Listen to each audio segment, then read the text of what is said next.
Mewujudkan transformasi digital dalam dunia pendidikan, sebagian sekolah di Oku Timur menerapkan penerimaan peserta didik baru melalui online secara mandiri. Mewujudkan transformasi digital atau digitalisasi pembelajaran, sebagian sekolah penggerak di Oku Timur menerapkan penerimaan peserta didik baru melalui online secara mandiri. Salah satunya di SMP Negeri 2 Martapura. Diungkapkan Kepala SMP Negeri 2 Martapura, Maya Susanti, penerapan PPDB melalui secara online mandiri tidak melalui aplikasi dari Dinas Pendidikan dan Kebudayaan, namun hasilnya tetap dilaporkan ke Dinas Pendidikan.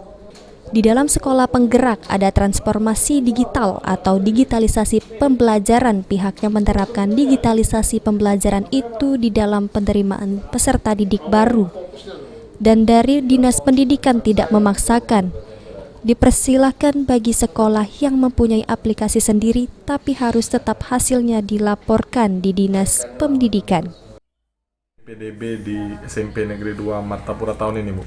PPDB di SMP Negeri 2 Martapura itu kami menerima siswa yang kami utamakan itu dari jalur zonasi yang mana SD-nya sudah ditetapkan dari Dinas Pendidikan.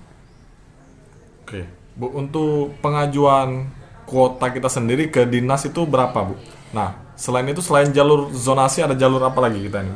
Ya, kami mengajukan kuota ke Dinas Pendidikan itu sebanyak 256 siswa. Selain jalur zonasi, kami juga ada 2 siswa yang bukan dari zonasi kami yang diterima itu melalui jalur mengikuti kepindahan orang tua. Oke. Nah, Bu, untuk serapannya berapa siswa yang diterima tadi, Bu? Dari yang diajukan tadi? Baik, dari yang kami ajukan 256 siswa itu ke Dinas Pendidikan, ternyata dari jalur zonasi yang masuk ke sekolah kami itu hanya 208 siswa. 208. Dalam penerimaan peserta didik baru 2022 tercatat sebanyak 244 siswa sudah terdaftar di SMP Negeri 2 Martapura. Dalam PPDB, siswa yang diutamakan dari zonasi SD yang sudah ditetapkan di Dinas Pendidikan. Aji, PAL TV.